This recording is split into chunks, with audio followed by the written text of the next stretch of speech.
welcome to the BullCast podcast. I'm Katie Pickler. I almost forgot for a second who I was, but it's because I'm so shocked. We're with the OG group today. It's been a while. It's Been a minute. So we've got Court Winsett with us. Hello. And Cameron Spann. Hi. Okay, so this is kind of another little funsy one. Economic lessons in your favorite songs about money. Now, I don't think anybody has a playlist on their phone that's like money songs. Money songs. Like, I just don't think anybody would have that. I mean, maybe we should. Maybe since we're in the financial industry, we should have like a money songs playlist. We should ask Apple Music, Spotify, Pandora. Yeah. I still get some crap You about want to go that. true OG. That way.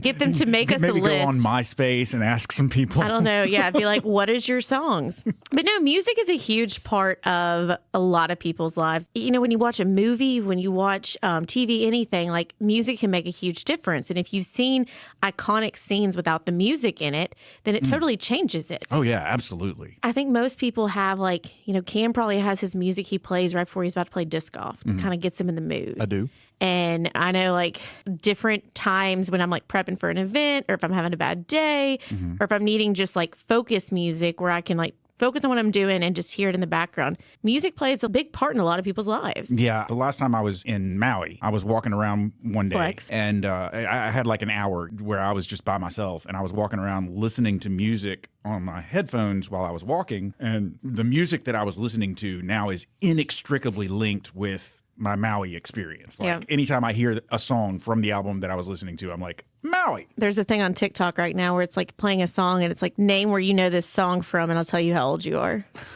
It's wild how music and memories go hand in hand. As an aside, you had mentioned like warm up music, pump up music. In high school and college, I never understood how people could study and listen to music with words. My brain does not work that way. I listen to music here when I want to like get in the zone, but it is soundtrack music to movies. I cannot do film words. score? Yes. Yes, so good. I listen to film scores like 99% of the time. I'm listening to music. In law school, I had a classical music playlist that was like Mozart, Beethoven, all that kind of stuff. And that's what I listened to when I was studying because I needed to have something. But if I listened to anything that had words in it, I would start singing along and not paying attention to what the work I was doing. So, See, I feel like Court would kind of get lost in some of the film scores. If it was like Lord of the Rings or Harry Potter or Star Wars, he'd just be like, oh, drifting, thinking about being in Hogwarts. Or I can't blame him. Katie, are you still rolling with Apple Music or... The other day we were talking in the lobby in Nicole's office and Katie casually mentioned that she had Pandora. And I'm like, no one has Pandora. What are you doing? She's like, well, I'm flirting with the idea of Apple Music. I'm like, yes, you should.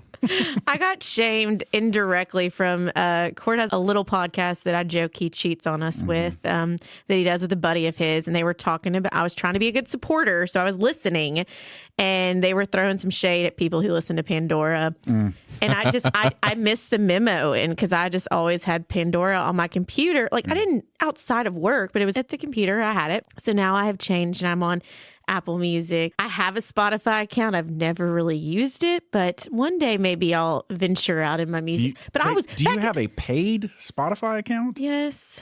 I am not a good financial That example, is y'all. insane. I have a Spotify account. We have a family Spotify account. So all 5 of us can use our family Spotify account. And the only way I listen to music is on Spotify, except for I've gotten into buying records. And so I'll go out and buy records every now and then, like especially if there's an artist I want to support or something. But anyway. I think it was in a panic when Cam wasn't here. We had a client event and I needed to have music or something. We needed Spotify for some reason because, you know, Pandora didn't work. So I think I got Spotify, forgot about it. But like, I guess it sounds pretty cool because like Daniel has it and they'll share like a mowing the lawn soundtrack or something. Yeah. Soundtrack, whatever. I'm an Apple Music boy, and just like you have the family one, I have the Apple Music family, so Abby and I share that account. And then there's Pandora that plays commercials. Okay, so do not get music financial advice from Katie. I will put a goal that for this month I will I will I will clean up my music mess and become more stable with it, maybe partner with my husband on some stuff. I don't know. He may not want me tainting his Spotify list. I don't know. You have your own separate user login, but you can share lists. Like he could share a list with you. You could follow him. It's great. It's okay. it's I will learn. So this episode is off to a great start. This episode, we're talking about music and the impact it has on you, and obviously, different songs that people will use for pumping you up. Different songs have messages in there and kind of like get ingrained in your brain. Yep.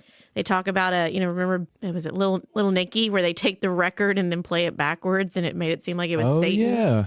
Little Nicky. I haven't thought about that movie in a long time. I loved that movie. Of course, Do you know I don't this know what movie? you're talking about. Adam Sandler movie where he's... I have seen it one time, and it was a long time ago. Anyways, it's the whole joke that some of the rock music had satanic undernotes to it, and we're sending messages to your children. Well, we're not talking about that. This is not a Satan episode. Yeah. Instead, this is a money episode. Indeed. So some songs on the surface appear to be talking about wealth, spending, desires.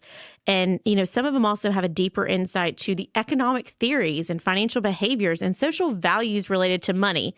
And I guarantee you, when you listen to this list, you're going to be like, I'm never going to hear that song the same way again. Because it's just something you play, you sing along to. Just to break it down for you, this whole episode is just one long list.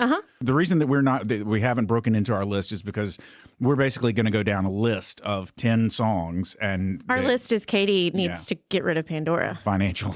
We're going to go down a list of 10 songs that have economic concepts in them and sort of pitch to y'all our theory as to why these songs have an economic impact, I guess. Before we get to the list, what would the message be if you played BullCast backwards? I don't know. Rainbows and butterflies. Let's try it out.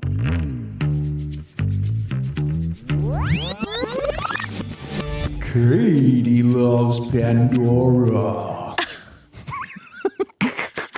Court and Cam are bullies. Oh, we love you, Katie. It's been a minute since y'all have picked on me, so I'll take it. Okay, so did you know the kind of music you listen to can impact your opinion of your finances? Yeah, have you ever thought about that when you turn on the radio, that all of a sudden, now, if you're listening to Taylor Swift, then of course your finances are going, are you buying tickets? That'll impact your finances. Yeah. Well, not only that, but for instance, like I said, I use Spotify almost exclusively, except for I buy record albums of the stuff that I really like. And, there's a whole sort of ritual that you go through when you're putting a platter on a record player and, putting the arm over and playing it. And I like going through that. So when I'm sitting at home and I want to listen to an album. Is it with your shaken martini? Maybe I'm having a drink, maybe whatever. But it's fun to just sort of do that. And it's usually when I'm at home by myself because nobody wants to listen to my music but me. So, but the reason I mentioned it is because records are freaking expensive nowadays. I bought a couple of records yesterday and it was almost $100 for 2 albums. Wow. My mind was blown. Plus the fidelity on a record is unmatched as far as the quality. Oh, yeah. So anyway, it will definitely impact your finances that way. Yeah. The music you're listening to can impact your financial behavior and your credit score. Now, I believe this because the thing is, if you have Danger Zone playing while you were in a car, what are you doing? Speeding. So obviously some songs can make you speed, some can make you cry, some can get you all jazzed up. And I have had music where it's playing and I feel like I'm moving so fast. And I'm like, whoa, slow down. It's just the song tempo. So I could see how it could affect maybe your financial behavior. So, and some can get you in the mood, Indeed, 100. So let's start this 10 economic concepts in music. Okay, I'm going to do the first one because I'm old. Scarcity and desire. Ooh. Yes. Can't Buy Me Love by the Beatles. Can't buy me love. So it explores the concept that money can't buy everything, especially love and happiness, which I have always been of a mindset that you may be right, but I sure would like to give it a shot. Give me enough money that I can try and buy everything, including happiness, and let me find out for myself that it's not everything, because I really would like to try. Next on the list is wealth and social status. Mo Money, Mo Problems by the Notorious B.I.G. It demonstrates a principle that with greater wealth comes greater problems. Now, like you, Court, I want to give it a try. Yeah. Come on, just let me try. Yeah. If the problems come, that's fine, but I doubt it. Yeah. I'm going to tell all these people, bet. Let me bet. Okay, so these first two, it's saying you can buy a lot of things, but you can't buy love. And And then we're saying that money does not get rid of your problems, that in fact, the more money you have, the more potential bigger problems you have. Well, definitely. So trying to get a reality check. You know, in the industry that we work in, we actually see a lot of people and how complicated their lives can get when they have a lot of money. I mean, you're dealing with a lot more tax issues. You're dealing with a lot more bigger, weightier estate planning issues and legacy issues. And you're dealing with just the aspect of managing your money. So it can definitely people who be are coming up complicated. wanting your money. Yeah, obviously you get people coming up to you left and right wanting you to donate or, sponsor a great cause or whatever. So they're not the same problems, clearly, that somebody that doesn't have money has. But people with money still have problems that they've got to work through. Yeah, the way I look at it is, and the Bible says this too, if you're a slave to money, that's where the problems come. But money makes life easier. You know what I mean? Groceries are easier to get. You don't have to worry about the expenses of kids and life insurance, and everything. Yeah. Give me the money. Yeah. It's a balancing act. Money. Okay, next one. We're talking about, Material Girl, Consumerism and Materialism by Madonna, obviously the Material Girl song. A commentary on the consumer culture and how society values material wealth over other forms of wealth. Okay, insert Because we Instagram are living in a material world. And I am a material girl. Paris Hilton. Yeah, it's living. Nicole Richie. Was that her name? Yeah, Nicole Richie. This is any of the Instagram influencers right now. This is following the ick. This is keeping up with the Joneses, which we have talked about on so many episodes.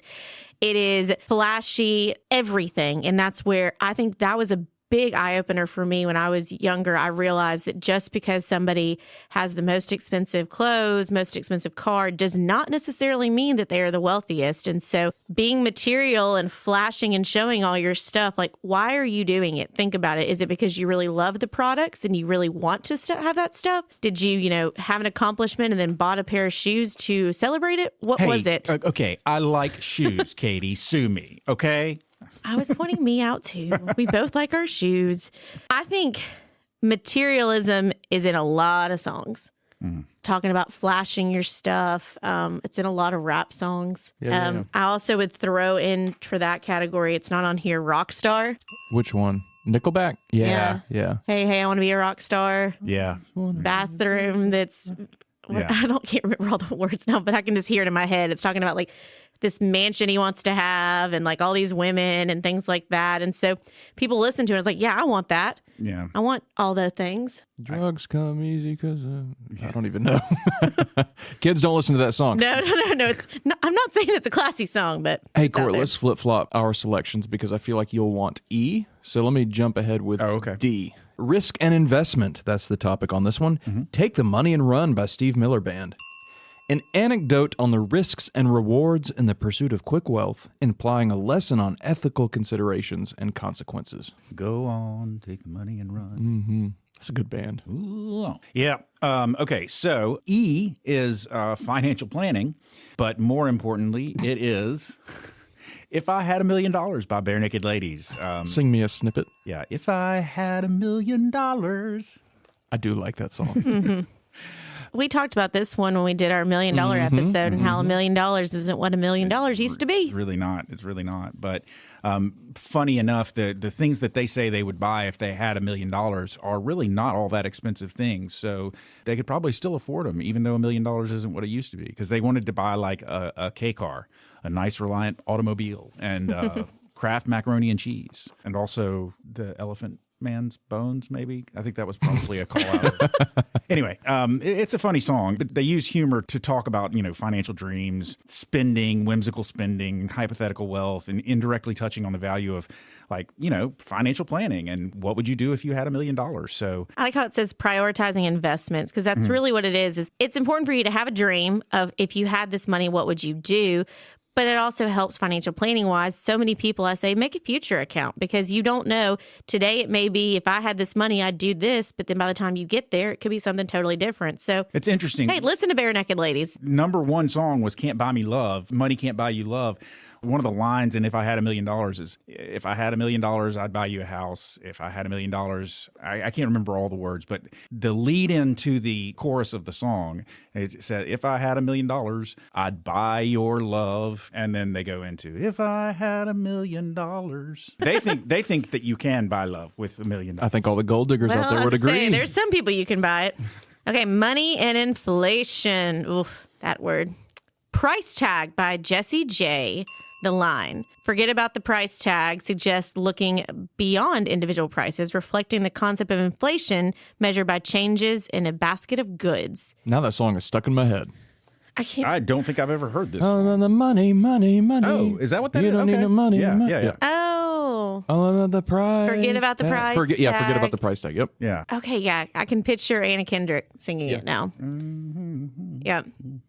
Okay, well, see, look, I've listened to that song a million times and had no idea what it actually was talking about. So a lot of your songs may have messages you don't know about. So she's obviously talking about price tag and, The price. I'm sure we've all heard you used to be able to buy a Coke for a nickel. Forget about the ka-ching, ka-ching. The bling, bling, bling. All right, hit me with this Daryl Hall. Hall & Oates. Okay. Hall & Oates, I guess that's fitting. Another band from my youth. So they had a song called Rich Girl. You're a rich girl. Yeah. Hall & Oates, Daryl Hall, John Oates. The song Rich Girl highlights the dangers of living beyond one's means and the illusion of wealth that debt can create. So interesting. I never really thought of them as like, a lot of the songs on this list, actually, I'm like, I never really thought of them as a deep thinker. Right. Hall & Oates. But I mean, it's not on the list, but we might as well mention Rich Girl by Gwen Stefani. Right? Yeah. If I was a rich girl. yeah. No, no, no, no, no, no, no, no, no, no. If I had all the money in the world. This is important. What's the next lyric? I don't know. I'm sure there was a lesson there learned. Oh, how to spell banana? That's a different song, but yes. B-A-N-A-N-A-S. Next song on the list is Economic Hardship and Resilience. This would be Fast Car by Tracy Chapman. Such a great song. You got a fast car. And this one's kind of gotten revitalized recently. Thanks to Luke Combs. Yeah. It chronicles the cycle of poverty and the struggle to break free from it, highlighting economic mobility and the pursuit of a better life. Interesting. I feel like Tracy Chapman probably thought about that. 100%. Though. Like, yeah. Hall & Oates was a catchy song, but it's true. It's Rich Girl, beyond the means. Okay, here's my boy, Billy Joel. We're coming in with Economic Inequality and Advocacy. This is Allentown. Reflects on the economic decline of industrial towns and the impact on the working class, highlighting issues of economic transition and the fading American dream. Well, we're living Sir here in Billy Allentown. Joel knew what he was doing with this song. Absolutely. Yeah, it's a working man song. A bunch of his songs, like Billy Joel, Elton John, there is big stories behind them on why. And so one of the concerts that I saw him play, he played this song, and they brought out this huge, industrial looking, metal pipe and banged on it. There's a particular clanging in the song that is sort of that factory worker kind of clanging sound, and they actually had this huge metal pipe on stage, and that's how they were making the song of the factory working. It was really interesting. But yeah, this has always been a favorite of his fans when he's playing concerts. I don't think he played it at the last one, did he? I think he played it, but he didn't have a pipe come out. He didn't have a pipe. He definitely didn't have a pipe. There was no pipe last time we saw him. Okay. Financial independence. Well, why do I have to do this one? I feel like we should all sing the chorus together. Again, maybe I know the song, but I don't recognize it by title. All the women who independent. Isn't it that one? Yeah, I think Throw so. your hands Up in the air. Nope, I'm not familiar. Well, this is by Destiny's Child, which they had a lot of strong power, like I'm a Survivor and Independent, and celebrates financial independence among women, advocating for self-reliance and the importance of earning and managing one's own money. There's a lot of girl power songs out there. I mean, bottom line, this is the end of the list that we've got of these songs, but there are so many different songs out there that I think now if you take the half a second to just not have it as background in your head, but actually listen to the words, you'll see there's a lot of different meanings and messages that are happening. It's all trendy. It's very easy to sing if I had $1 million and, if I was a rich girl. So it's just take a second to be like, hey, we're actually learning a lot of different financial responsibilities, financial decisions and behaviors is surrounded by us in movies, in TV shows, in music. it's all around. And so that's, again, why we do this podcast and we ingrain pop culture so much into it, because there are lessons everywhere you go.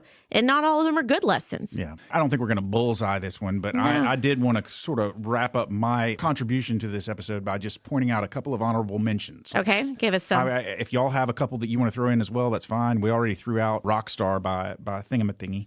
Thingamathingy. But I had two other ones that I can't believe didn't make the list, either of them. One being the song Money, or I don't know what the actual title of the song is, but it's basically Donald Trump's theme song. Money, money, money, money. Yeah, from Money. Apprentice. Yeah, that was the theme song for the show Apprentice. And then If you say I'm a gold digger. well, you can throw that Do one in. not finish those lyrics. The other one that I had was Money by Pink Floyd. Yeah, neither of those made the list. But then Gold Digger by Kanye is another one. Yeah. Destiny's Child, Bills, Bills, Bills. I was Can't just pay thinking my that. automobiles. Yep. Can't pay. Like, and we would sing that. I mean, that was definitely prime in high school for me. And it's like, we're just, high school, like, we can't pay our automobiles. And we're like, we ain't got no bills. We just singing this song. And it's like, oh, that really relates. Like, there is every time you go to the mailbox, bills. What about the disparity between classes, as sung about by Billy Joel in Uptown Girl? Uptown Girl. Apparently, he was playing a concert the other night, and Christy Brinkley was in the crowd. I heard that, yeah. And he sang sang that it to song. her. Yeah, I thought So that was pretty sweet. Taxman by the Beatles.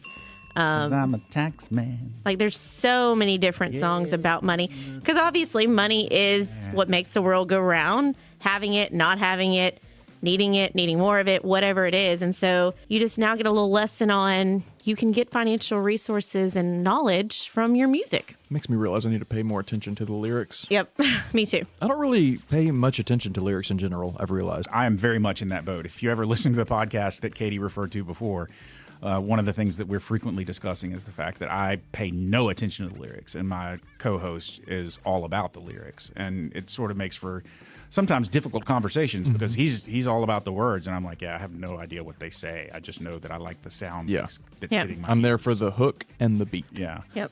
Okay.